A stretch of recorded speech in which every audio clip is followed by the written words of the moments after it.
Quero fazer aqui uma breve introdução.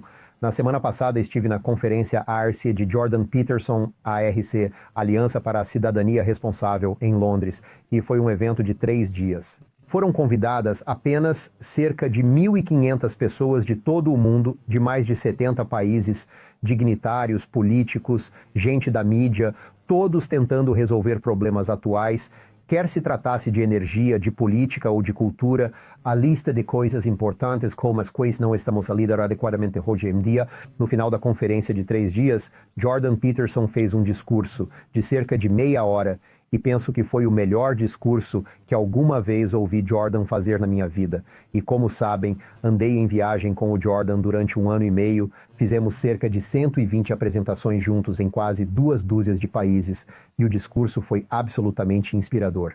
Não sei se houve um olho seco em todo o recinto e queria partilhá-lo com vocês com a autorização de Jordan, da sua equipe e de ARC completamente sem edição, então vejam. Encontramos-nos no meio de uma chamada guerra cultural. É uma guerra, um campo minado, psicológico e social.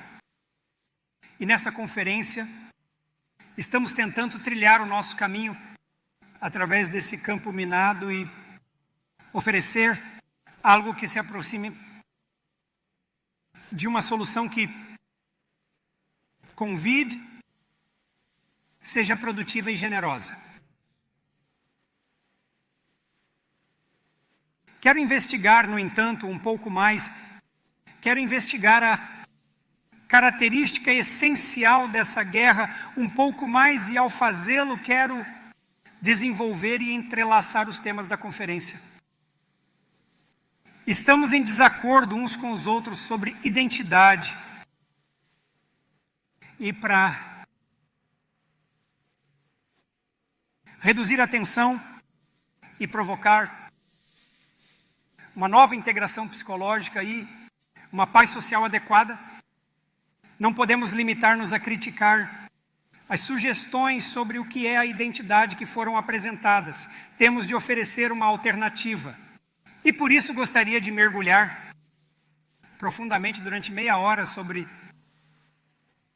qual identidade deve e deveria ser, e relacionar isso com o que a estrutura social deve e deveria ser. Abri a conferência salientando, propondo que os 2 temas fundamentais que iríamos abordar seriam os da fé e da responsabilidade, e sugeri que a fé é o tipo de coragem que nos permite acolher de braços abertos as possibilidades do futuro. E digo possibilidade porque o futuro é a manifestação da possibilidade na realidade. E a possibilidade do futuro é aquilo com que nos debatemos, o desconhecido. E dado que é com isso que nos debatemos eternamente, podemos perguntar-nos qual a melhor forma de o fazer. E uma resposta a isso é com a fé que é simultaneamente corajosa.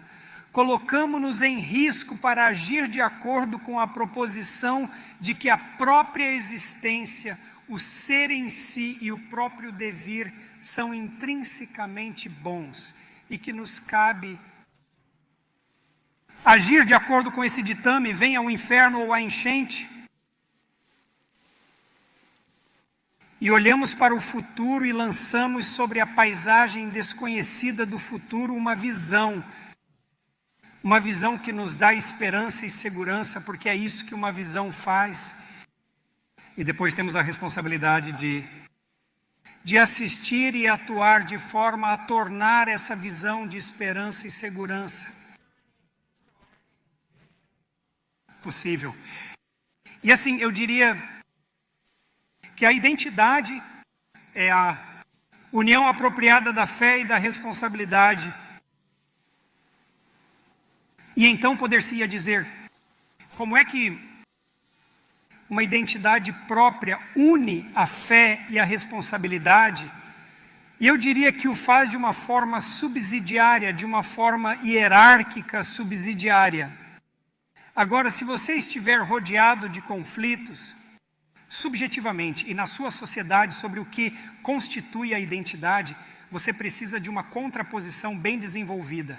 Assim, a identidade é a união apropriada da fé e da responsabilidade. E a identidade apropriada é subsidiária na estrutura. Muito bem, vamos analisar isto. Primeira parte.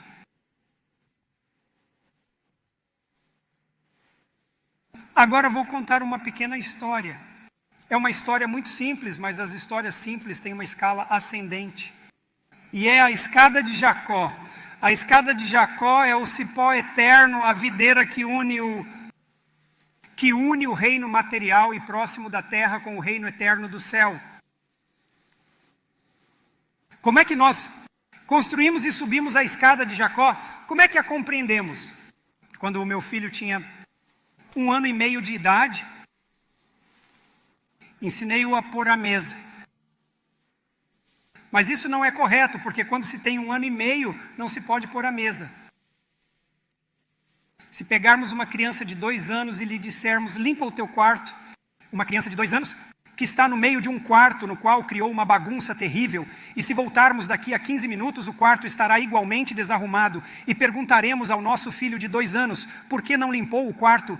E ele olha para si, e a razão pela qual ele vai olhar para ti é porque não sabe o que significa limpar o quarto.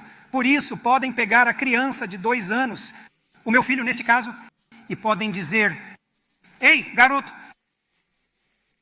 você vê aquele ursinho de pelúcia? Ele fica contente com esse pedido porque aos 2 anos ele sabe o que é um urso de pelúcia. Assim, ele vai apontar os olhos para o ursinho e depois vai olhar para você. E então você pode dizer a ele, muito bom, e depois pode falar, vá até ali e pegue aquele ursinho de pelúcia. Então ele faz isso e olha para você, e depois podemos dizer, está vendo aquele espaço na prateleira? Ele diz que sim. Pega o ursinho e coloca-o lá.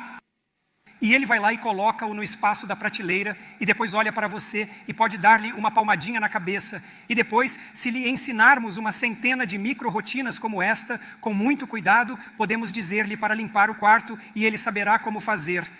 E é assim que nos construímos, e isso é uma pequena visão. É uma pequena visão, é uma microvisão, que a primeira visão é como seria o quarto se o urso de pelúcia fosse colocado no seu devido espaço, certo? Não é uma visão macro gloriosa de como unir o céu e a terra, mas é o início próximo desse exato processo. Por isso montamos os andaimes e os escalamos do finito para o infinito. E é o andaime todo que constitui a nossa identidade. Assim, o meu filho tem 18 meses. Estou a pedir-lhe ajuda para pôr a mesa e digo-lhe, filho, você sabe onde está a gaveta com as facas e os garfos? E ele diz que sim. Eu disse, vai a essa gaveta e abre-a e escolhe um garfo. E então ele vai e faz isso e consegue sentir o garfo porque tem as gavetas por cima dele e consegue sentir o garfo e depois pode vir e dizer, traz para a cozinha e coloca-o na mesa junto ao prato e ele consegue fazer isso e depois consegue fazer isso com uma faca e depois consegue fazer isso com um prato, se atreverem a deixá-lo levar um prato. Então o que ele está aprendendo?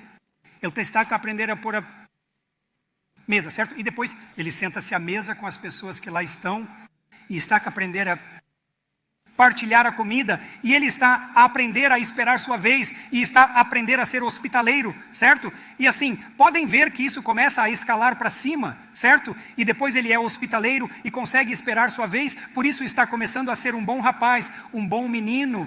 E isso faz parte do ser, assumindo o seu papel adequado na família, que é uma forma mais ampla de partilhar, e o início da sua capacidade de agir corretamente com os outros, e depois assumir a sua posição como um potencial amigo na comunidade, e depois amadurecer, e à medida que amadurece, a escala da sua visão expande-se passo a passo até abranger não apenas o que ele quer a curto prazo, mas o que seria bom para ele a médio e longo prazo, de modo que a escala temporal da sua visão se expande, e não apenas para que ele realize ou alcance o que é bom para ele, mas para que ele o faça de uma forma que incorpore cada vez mais outras pessoas na extensão da sua visão. E assim, Quando começamos a funcionar como adultos, já sabemos assumir a responsabilidade por nós mesmos, sabemos ser hospitaleiros, sabemos conviver com os outros, se tivermos sorte, ou talvez ainda tenhamos de aprender isso dentro dos limites do nosso casamento, e depois assumimos a responsabilidade pelo nosso parceiro, e ele faz o mesmo conosco, e vocês dois assumem a responsabilidade pelos seus filhos, e isso dá-nos a satisfação e a aventura e a responsabilidade e o fardo e o significado da nossa família, e incorporamos isso na nossa comunidade e assumimos a responsabilidade por isso, e assumimos a responsabilidade para além disso pela nossa cidade e pelo nosso estado, e fazemos tudo isso de uma forma tão equilibrada e harmoniosa quanto possível, e o Espírito que infunde toda essa hierarquia e que está no topo é algo como o próprio Espírito da bondade, e isso está classicamente associado ao que é mais elevado, e isso está tradicionalmente associado a Deus, e a identidade que tens é tudo isso que se estende do mais baixo ao mais elevado de uma só vez, e tendo compreendido isso, agora compreendes outra coisa.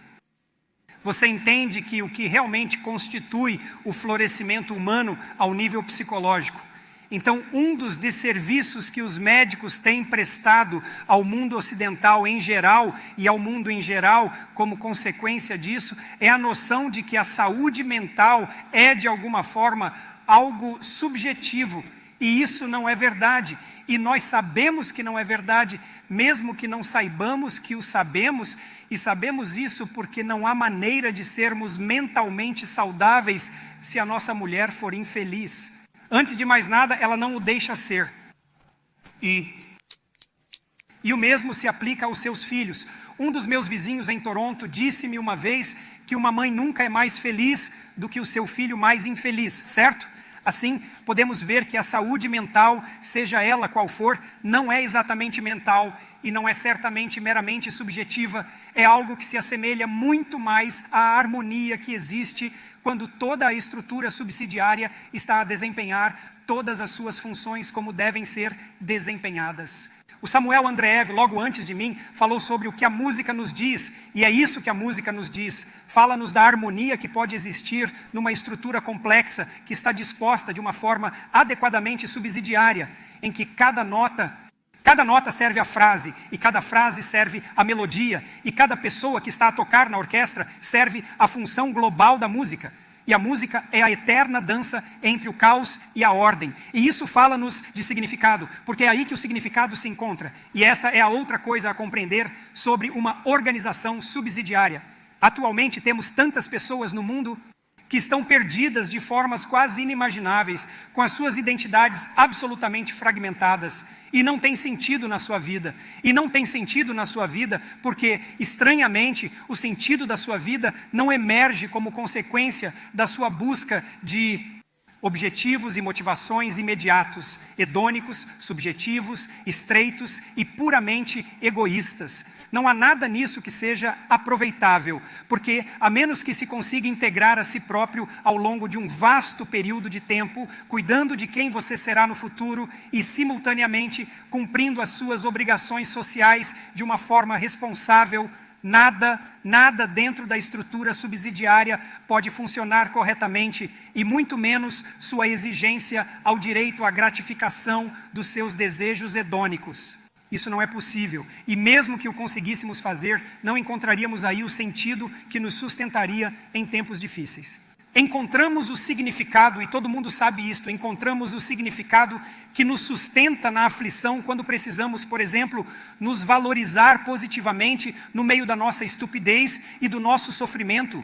E podemos ver em nós mesmos o fato de que, bem, pelo menos estivemos a serviço da nossa esposa, pelo menos fomos úteis aos nossos filhos, pelo menos ajudamos a cuidar dos nossos pais, pelo menos prestamos algum serviço aos nossos amigos ou aos nossos clientes, aos nossos parceiros de negócios, à nossa nação. Encontramos esse sentido no serviço, e esse serviço está a serviço da harmonia que compõe toda a escada de Jacó, que se estende da terra ao céu, e sempre foi assim. E nós oferecemos aos nossos filhos nossa dedicação e cuidado como substituto dessa versão magnífica de harmonia multidimensional, responsabilidade e beleza. Sabem, eu li o livro bíblico que detalha a vida de Abraão e mencionei isto quando a conferência se abriu. E Abraão começa a sua vida com todas as suas necessidades hedônicas imediatas saciadas, e a voz de Deus vem ter com ele e diz-lhe: sai para o mundo, afasta-te do que é meramente infantil e saciante, e tenha a aventura da tua vida. E isso é um bom negócio, porque não fomos feitos para a mera saciação infantil imediata dos nossos desejos básicos, mas para sair para o mundo como os aventureiros que somos, e para enfrentar as complexidades do futuro catastrófico com um certo grau de nobreza e coragem, para carregar o mundo sobre os nossos ombros, para subir montanha acima. E é nessa luta que o sentido da vida emerge. Se vivêssemos a nossa vida completamente, talvez ela se justificasse por si mesma, certo? Se você pudesse, onde encontraria o sentido que justifica o sofrimento da vida? E a resposta a isso é, bem, encontraria no fardo da responsabilidade, porque o fardo da responsabilidade não é um fardo, é a maior oportunidade que poderíamos ter. E sabemos perfeitamente isso quando estamos decidindo se vale a pena viver a nossa própria vida. Então, se alguém aparecer, nem que seja uma vez, e te disser: o que você fez por mim foi realmente importante, isso poderia te ajudar a superar uma semana de dificuldades. Só o simples fato de ser óbvio que os sacrifícios que fizeste em relação aos outros fizeram realmente a diferença, e podes fazer uma diferença contínua na tua vida se adotares a atitude de sacrifício adequada. Certo. E é a atitude de sacrifício que torna possível a hierarquia da identidade, porque o que se faz com o sacrifício correto é sacrificar continuamente o inferior para o superior. Sacrificamos continuamente os nossos próprios caprichos hedônicos, egoístas e proximais a um padrão de ser que nos sustenta a longo prazo e que une cada vez mais pessoas, e é um sacrifício que vale a pena, porque o retorno do sacrifício é esmagadoramente, o que se diria, esmagadoramente desproporcional em relação ao custo. E toda pessoa que teve um filho e que tem algum senso que escapou do seu narcisismo primordial, compreende isto, porque trazer uma criança ao mundo e ver essa pessoa desenvolver-se é uma aventura agridoce, porque as crianças são frágeis e as coisas correm mal, mas é muito rara a pessoa com a cabeça no lugar que não fique completamente emocionada ao ver a pessoa que trouxe ao mundo prosperar como consequência dos seus sacrifícios e ver nessa prosperidade a justificação para toda a dor que esteve associada ao seu esforço. E é assim que a vida é, e já não deixamos que os jovens saibam isto. Sabem, aqui está uma coisa que os psicólogos descobriram nos últimos 20 anos. Não há diferença técnica entre pensar em si próprio e ser infeliz. São a mesma coisa, e vocês também sabem disso. Sabem, se eu estiver num palco e estiver falando com vocês, e de repente me tornar consciente de mim mesmo, afogo-me na ansiedade e perco o meu lugar, certo? E é isso que está a acontecer aos jovens que vemos que estão à deriva. Ensinam-lhes a ter consciência de si próprios, a pensar apenas nas suas necessidades imediatas, a considerarem-se o centro de todas as coisas, e não há nada que se possa fazer para os tornar mais infelizes. É como ensinar a ser triste. E queremos estar fora de nós mesmos, servindo a um objetivo mais elevado. E talvez sejamos cínicos em relação a isso, mas podemos pensar nisso tecnicamente. Por que é que se leva um garfo para a mesa? Bem, para que se possa pôr um prato ao lado. E por que é que se põe um prato à mesa? Para que possas pôr a mesa para servir a tua família, para partilhar a comida, para reunir as pessoas que amas em algo que se aproxima da harmonia como um microcosmo de toda a ordem cósmica, e podes replicar isso a todos os níveis de complexidade, até o que está no topo, e tudo isso é real, assim como o que está no topo. E nos esquecemos de tudo isso. E como consequência de nos esquecermos disso, esquecemos-nos da responsabilidade que precisamos de ter na nossa vida para tornar a nossa vida suportável. E nos esquecemos do significado e da aventura e do objetivo e do significado e da autoestima conquistada que acompanha essa atitude sacrificial. E esquecemos-nos de dizer aos nossos filhos a mesma coisa. E podemos lembrar-nos de quem somos. Podemos lembrar-nos quem somos E é para isso que serve esta conferência, para lembrar as pessoas, a todos os que assistem, quem são vocês, certo? Vocês são os...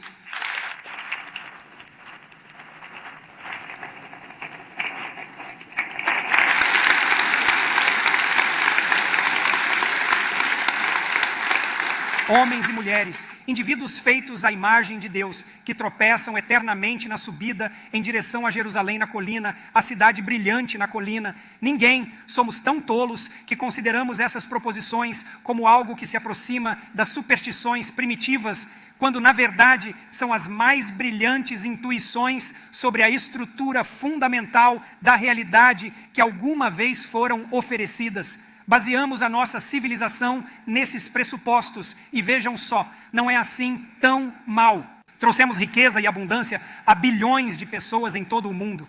Temos lutado para subir a montanha e se fôssemos sábios, fiéis, corajosos e responsáveis, poderíamos continuar a espalhar isso por toda a gente. Poderíamos erradicar a pobreza absoluta. Poderíamos criar uma época de abundância e de oportunidades para todos e é isso que vamos fazer.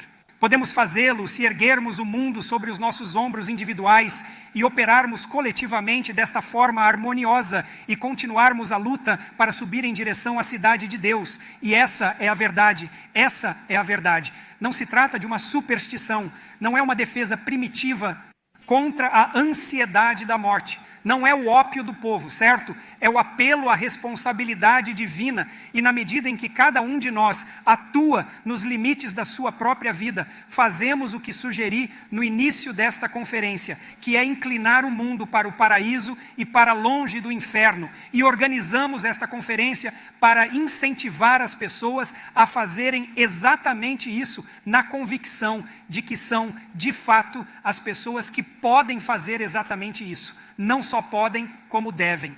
Qualquer tentativa de contornar essa responsabilidade apenas provoca uma tensão oscilante entre a tirania absoluta e a escravatura total, certo? Como cidadão responsável que carrega o peso do mundo sobre os seus ombros, você elimina a necessidade pelo tirano e o escravo. E é isso que queremos fazer, e é isso que encorajamos todos vós a fazer e a sair desta conferência pensando profundamente sobre o que poderiam oferecer ao mundo se lançassem tudo o que tem nele, porque a vida é uma proposta muito difícil e vocês não serão o sucesso glorioso que poderiam ser, a menos que se lancem nela totalmente, de todo o coração, aceitando-a em toda a sua terrível extensão de catástrofe e possibilidade e percebendo em si próprios a pessoa que tem essa responsabilidade divina, juntamente com todos os direitos que lhes são inerentes, para endireitar o mundo. A minha sensação é que se um número suficiente de nós, se um número suficiente de pessoas se aperceber disso, não haverá nada que não possamos realizar. Não há deserto que não possamos fazer florescer. Não há razão para o pessimismo malthusiano de soma zero, certo? Podíamos ter o que queríamos se o desejássemos verdadeiramente, se o procurássemos verdadeiramente, se o pedíssemos verdadeiramente, ele manifestar-se-ia como consequência da nossa fé e da nossa responsabilidade, da adoção da nossa própria identidade. E por isso são convidados a fazê-lo como indivíduos, os indivíduos dignos que foram chamados a este lugar, porque deixaram sair o suficiente da luz dentro de vós para brilhar o suficiente em outras pessoas, para que o vosso valor fosse claramente manifestado. Tentamos reunir 1.500 pessoas, fizeram isso, ainda que imperfeitamente, como nós fazemos essas coisas imperfeitamente, para as encorajá-las, para as apresentar a outras pessoas com o mesmo espírito permanente e para ver o que podíamos fazer com toda a oportunidade que temos à nossa frente. E é essa a esperança do R.C. A este respeito, gostaria de pedir a alguém que nos lembre da forma mais adequada do que é que todos temos de fazer quando sairmos daqui.